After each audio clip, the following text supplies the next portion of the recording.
Good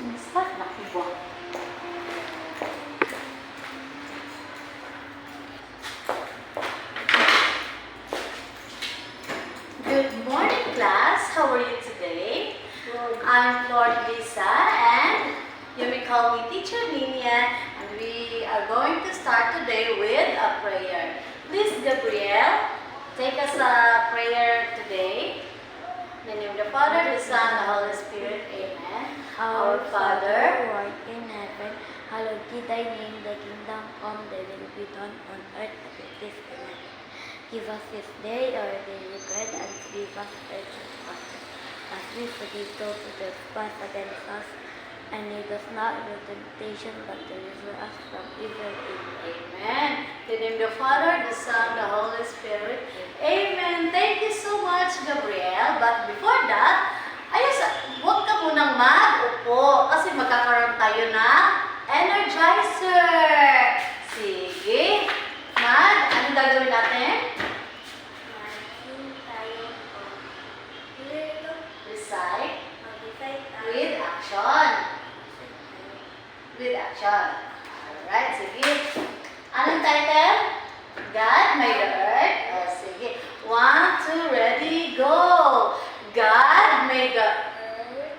God made the sun. God made the sun and the birds that Fly. animals, flowers, trees. Oh, God. God made me. God made you. God. Everything my eyes can see. Very good, Gabriel. You may now take your seats, everybody. Alright. So ngayon, alam ba natin na ang mga lahat ng mga nakikita natin ay galing kanino? Yung lahat na nakikita natin ay galing kay Jesus. Sabi dito sa ating energizer, yung mga sun, mga star, mga trees, yung mga naglalakihan na trees, at saka yung mga lumilipad na ibon, at saka yung mga namumulaklak sa garden, lahat yan ay gawa ni Jesus. Very good, Gabriel.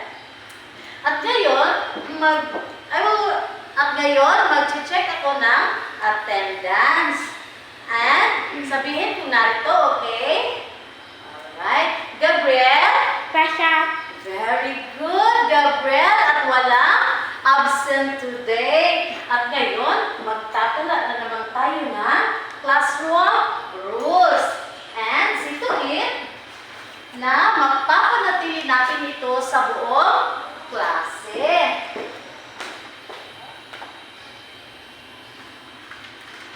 Sige nga, basahin mo, Gabriel. Classroom rules. Listen, engage actively, act respect, never back down, never give up.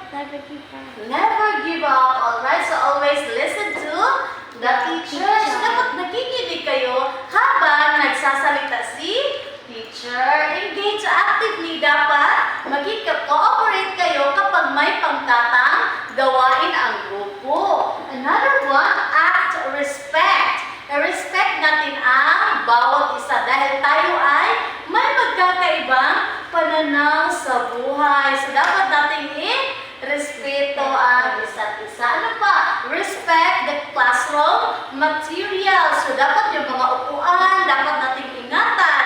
Ano pa? Dapat yung mga sahig, dapat hindi makalat. Dapat i-respeto natin yun. At saka, never give up. Hindi pwede pag hindi alam, ay hindi na lang matuto or walang kagustuhang matuto. So, dapat never give up. Pag hindi alam ang lesson, dapat matanong kay teacher para matuto. Very good, class. At ngayon, may sasabihin ako, ano nga ba yung pinag-aralan natin noong nakaraang pagkikita? Magaling, Gabriel. Ang pinag-aaralan natin, napag-aralan natin noon ay tungkol sa panahon kung kailan ito dapat magtanim ng mga pananim gaya ng prutas at saka punong kahoy.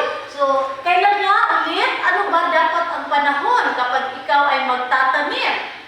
Very good, Chris. Dapat ito ay sa may hapunang bahagi ng araw. Hindi ka dapat magtatanim ng ano? Ba't mo ginawa? Hindi ka dapat magtatanim ng mga pananim na maaraw. So, dapat magtatanim ka sa may hapon. Alright. Tapos, ngayon naman, may papakita ko sa inyo na mga larawan. Ano ang inyong nakikita? Ano ito? Ito ay basket. Basket. Very good. Ano kayo napapansin mo sa basket? Saan gawa ang basket? Wood. Sa Kahoy. kahoy. Gawa ito sa kawayan. At ito naman. Kawayan. Sige nga. At ito naman. Bike. Gawa rin sa kawayan. Ano ito? Ito ay bahay or isang terrace. At ito naman, ano naman ito? Mga utensils o yung mga kutsara, tinidor, o gamit sa kusina na gawang kawayan rin. Opo, ma'am. Magaling, Gabriel.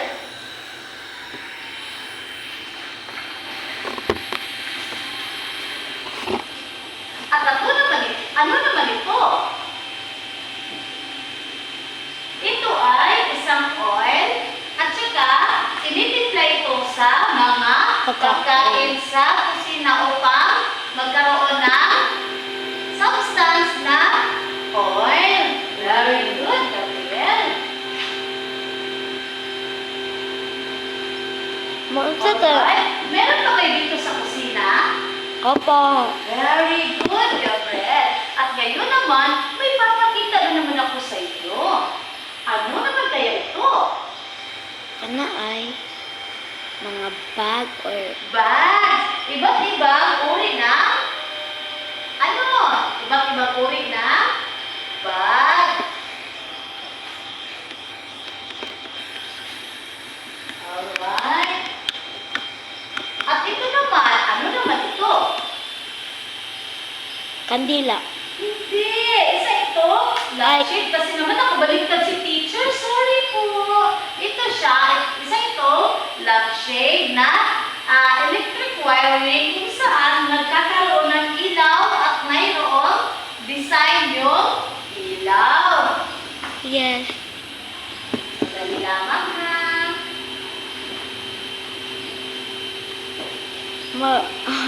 I thought it was a ito ka na ini? And ano naman ito? Kana ay Ito rin ay mga lampshade din. Uri din ito ng mga ilaw. Ngunit wala itong design. Ito ay pasimpleng gawa sa kawayan. or kawayan. Ikaw mali. Alright, Gabriel.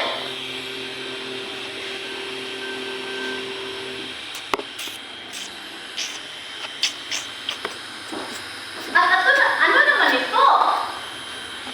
Mari mo sabihin, Gabriel, kung ano ito? Kana ay lingkuranan. Yes, upuan. Ito rin ay upuan na gawa sa Kahoy. kahoy or kawayan.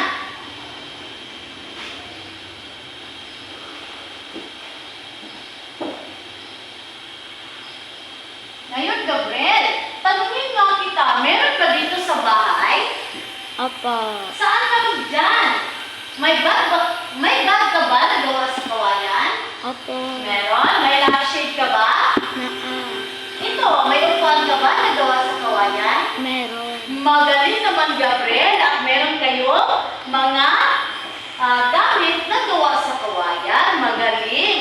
At pag may pagkakataon ba na may ginagawa si papa mo, tapos gumagawa rin siya ng mga produkto or mga gawa na katulad ng kawayan, may pagkakataon ba na tinutulungan mo si Papa mo? Opo. Ay, magaling naman, Gabriel, kung ganon. At ako ay natutuwa. Ngayon ay ating... Okay. Patay. Asan? Patay. Huwag kang makulit. It's okay. It's okay. Sige na, sige na. It's okay. Is it okay? Huwag mo i-offer. It's okay. Magaling naman, Gabriel, at meron kang kagustuhan na matuto sa pamamagitan ng pagtulong sa iyong Papa. Ngayon, ang ating pagtalakayin ay tungkol sa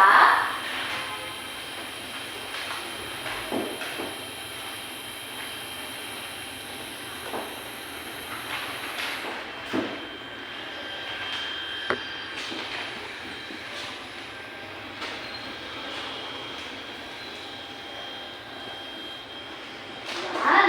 Ay, sandali lang mga bata.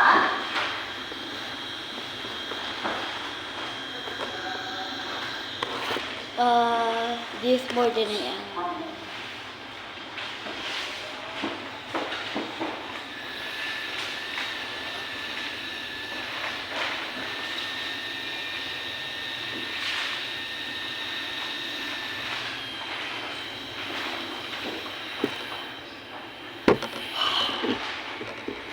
Sandali lang, Gabriel, ha? I didn't get any sleep.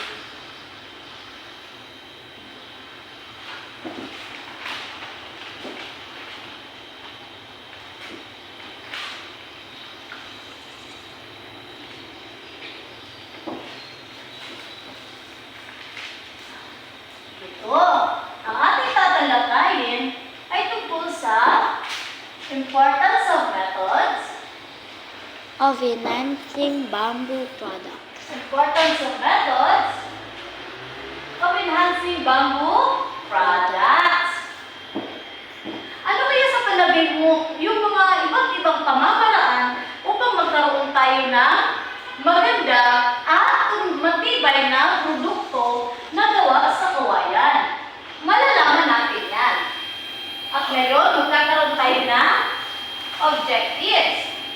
Here's our objective.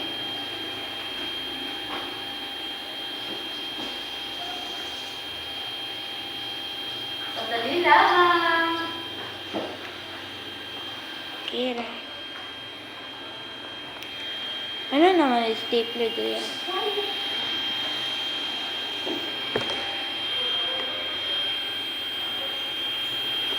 Yes. Pakibasa yung ating objectives, Gabriel.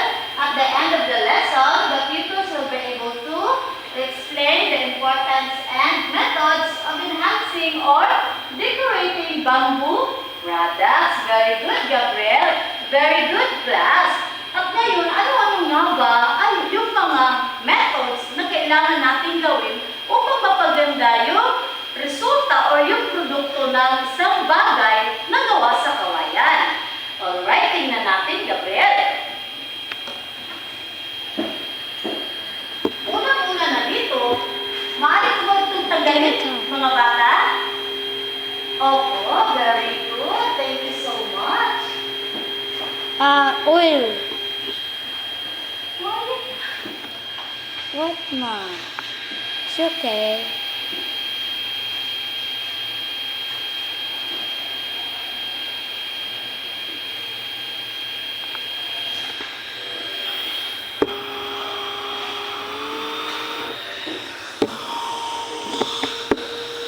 Alright, thank you so much.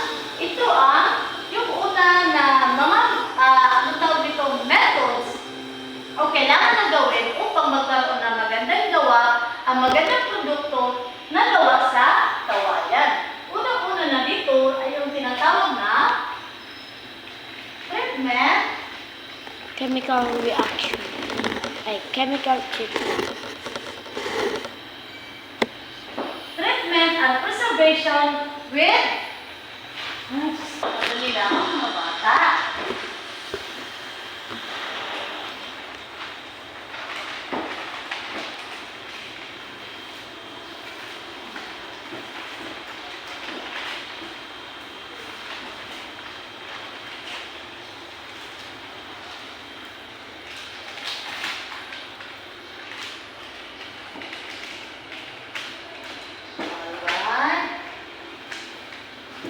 Ngayon, meron tayo ditong tinatawag na treatment and preservation. Pag sinabing treatment, kung paano natin inaalagaan ang mga bagay o mga produkto na gawa sa kawayan. Meron tayo ditong tinatawag na chemical treatment,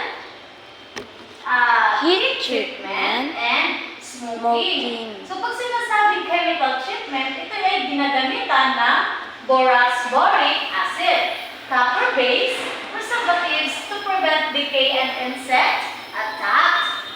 Alam naman natin na kapag gawa ng kawayan, ay madalas itong yung pag kinukutkot or yung kinakain ng anay. Kaya upang hindi ito magkaroon ng anay, yung kawayan o yung karne, yung mga upuan na gawa sa kawayan, kailangan ginagamitan ito ng borax boric acid para magkaroon ito ng preservation yung kanyang kagandahan sa isang produkto. Ngayon naman dito sa heat treatment.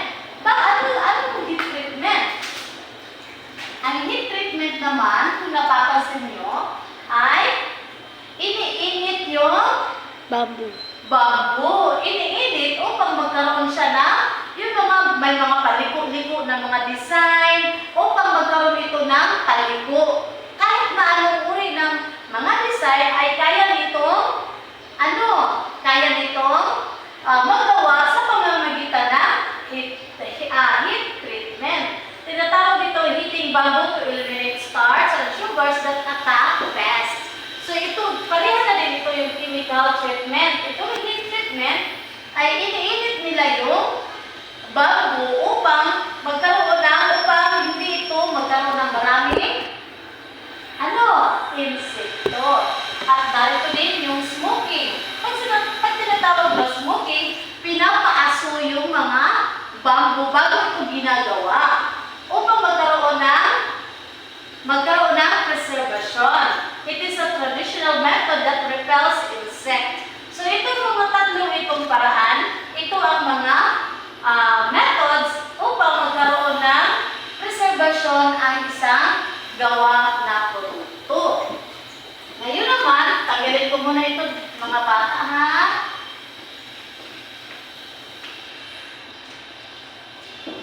At ngayon naman, may tinatawag din tayo physical process.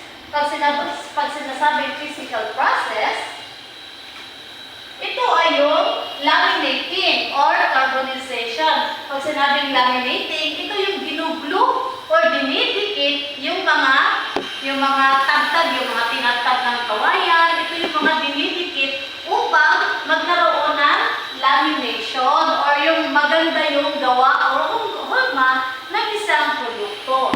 Tapos ito namang carbonization, yung kinakarbon nila para maging itim ang isang produkto. It is a process na para yung nagda-dark yung texture ng isang kawayan para magkaroon siya ng carbonization. Pinupuusukan din ito, gaya naman ito ng smoking. Another one ay ang surface finishing. Pag sinabi naman ng surface finishing, ito rin ay ang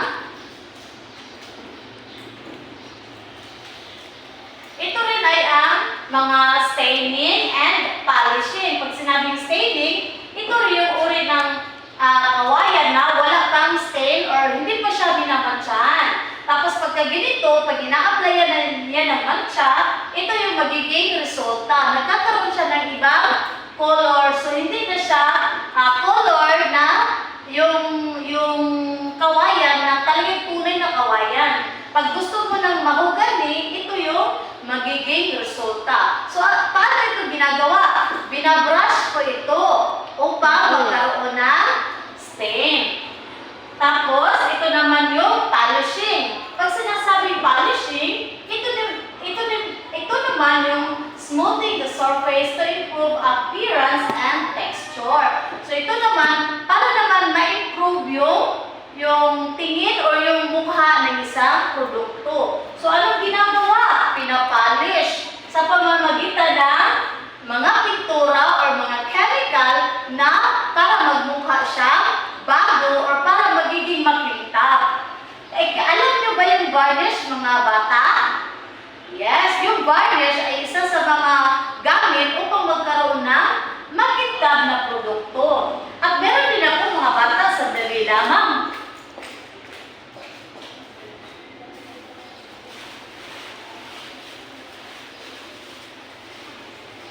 Ito naman ang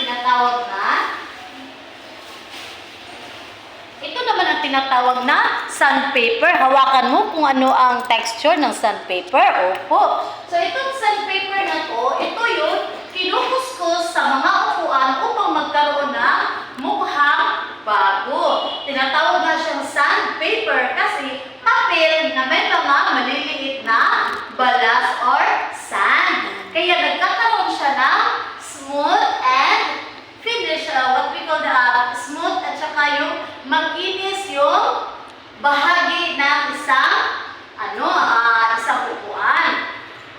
Alright. Tapos meron din tayong tinatawag na design innovation. So ano itong design innovation?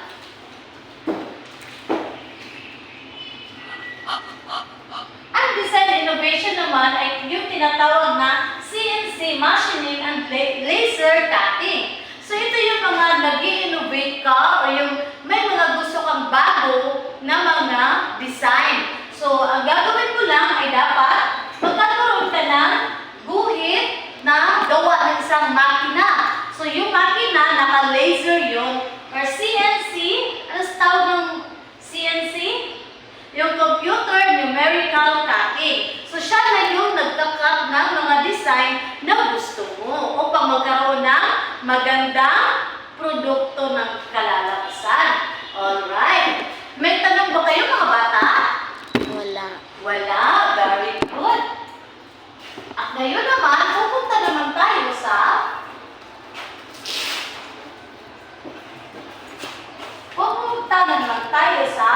importance of what we call that?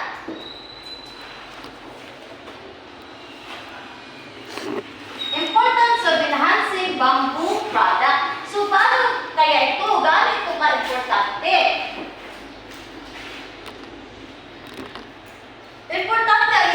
Importante ang enhancing bamboo product upang magkaroon ito ng durability and longevity, increased marketability, expanded usage, and sustainability. So when we say durability and longevity, yes? And I go to the bathroom. Bathroom, sige, here we go. Tabi-tabi mo. You stay down here, then turn right. Nag-demo ko ba? Ipos. Enhancing bamboo product. So pag sinasabi natin durability, ito yung matibay, and longevity, ito yung naglalast na period of time. Halimbawa, kung ikaw ngayon ay ikakasal tapos magkakaroon ka ng pagkakataon na bibili ng halimbawa ng mga upuan o kaya kama na gawa sa kawayan, pag sinasabi longevity, ito ay naipamamanang pa sa yung mga anak at saka yung apo. Kasi ito nga ay durable o ito ay matibay. Kaya, tinatawag ito ay importante yung nag-enhance ka ng bamboo product o alam mo yung mga methods upang magkakaroon ka ng pagkakataon na may papasa mo pa o may pamamanap mo pa yung mga bagay na gawa sa kawayan sa iyong mga kamag-anak or sa mga apo. Ito naman yung increased marketability. Pag alam mo yung methods kung paano magkakaroon ng maganda or mai-enhance mo pa yung mga gawa, ay magkakaroon ito ng marketability or magkakaroon ito ng pagkakataon na maibenta mo pa ito abroad. Kasi nga, matibay, maganda, at naglalas talaga kasi alam mo yung mga methods kung paano pagandahin at patibayin ang isang gawa ng kawayan. Pag sinabi na ng expanded usage, ito naman yung kapag may mga sira ka, tapos kailangan mo pang ayusin or kumpinihin, ay maaari pa rin itong maipasa sa iyong mga anak. na kahit na may weather, iba-iba ang panahon, or kahit ilagay mo ito sa labas ng iyong bahay, ay magiging, magiging maayos pa rin dahil alam mo kung paano ipa-enhance yung produkto na gawa sa mga kawayan. Ngayon, may mga tanong ba kayo, mga bata? Wala. Wala. Magaling. At ngayon ay papagating ko kayo sa tatlong pangkat. Dito ang unang pangkat, pangalawang pangkat, at pangatlong pangkat. Ang gagawin nyo lang ay basahin ninyo ang panuto. At nandito na rin ang mga pamantayan. Sige. Magaling. At ngayon, magkakaroon kayo ng pagkakataon na magawa ng isang pagsusulit or ng isang gawain na may kasamahan sa paggawa. Kasi nakapangkat kayo. Magaling mga bata, tapos na kayo. Sige nga, subukan mo ipresenta dito yung unang pangkat. Magaling, unang pangkat. Magaling. Bigyan natin sila na magaling na palakpak ganito. Magaling, magaling, magaling. Alright, sige nga. Sa pangalawang pangkat naman. Sige. Magaling, magaling, magaling. At ang pangatlong pangkat, sige nga, dito nga kayo. Wow, magaling din. Magaling, magaling, magaling. Alright, thank you so much mga anak dahil naintindihan ninyo ang ating mga leksyon ngayon. Kaya kailangan talaga natin na alamin or kailangan na may alam tayo kung paano natin i-enhance yung mga gawa sa ating mga, sa ating mga bahay or yung mga gamit na may gawa sa bamboo. Alam nyo ba na may mga bagay? Alam nyo ba na may mga bagay na hindi lang siya gawa ng mga kawayan. Meron din mga produkto na may mga bahagi ng kawayan gaya ng fiber na ginagawang damit, yung mga hibla ng mga kawayan, at saka meron din sa may puno ng kawayan na ginagamit na parang panggulay. At saka yung mga extract ng kawayan ay ginagamit din nila upang magkaroon sila ng oil. At ginagamit yun sa mga worldwide, sa ating tawag dito sa ibang bansa. Ganyan katindi ang mga produkto or yung mga maaari nating pagkukunan sa mga kawayan. So hindi lang siya mga upuan or mga utensils. Meron din siyang iba't ibang bahagi na mga gawa na may pinanggagalingan sa kawayan. Magaling mga bata. Ngayon, paano mo ba masasabi na nagko-compete yung mga gawa ng produkto natin sa Pinoy? Magaling, Gabriel. Nagko-compete tayo sa pamamagitan ng import. Nag-i-import or yung tawag dito, yung nagpapadala tayo ng mga gawa dito papunta sa ibang bansa upang magkaroon tayo ng magandang hanap buhay. At tandaan na ito ay yung mga produkto na gawa sa kawayan ay meron din itong kaakibat na mga standard system. So ito ay pinapayagan na mailabas ng bansa kung ito ay dumadaan sa quality control or yung tinatawag na QC. Halimbawa na lamang ng DTI or Department of Trade Industry. So dyan pa lang ay pinagdidesisyonan na dyan kung paano ito makakatulong sa ating kabuhayan dito sa ating Pilipinas. At meron dito yung mga chemical. So yung chemical na ina-apply dito sa gawa ng kawayan, ino-observe din yan or chine-check ng mga taga-quality control kung ito ba ay hindi nakakasama sa mga kalusugan na bumibili. Kaya hindi rin ito basta-basta na mapupunta sa ibang bansa. Kailangan din ito may mga pag-aaproba sa sangay ng ating gobyerno at ito yung tinatawag na Department of Trade Industry. Alright, sige nga. May mga katanungan pa ba kayo mga bata? Wala po mga bata. Wala na. Sige, at magkakaroon tayo ng maliit na pagsusulit. Ito. Sige nga, subukan natin. Ayan.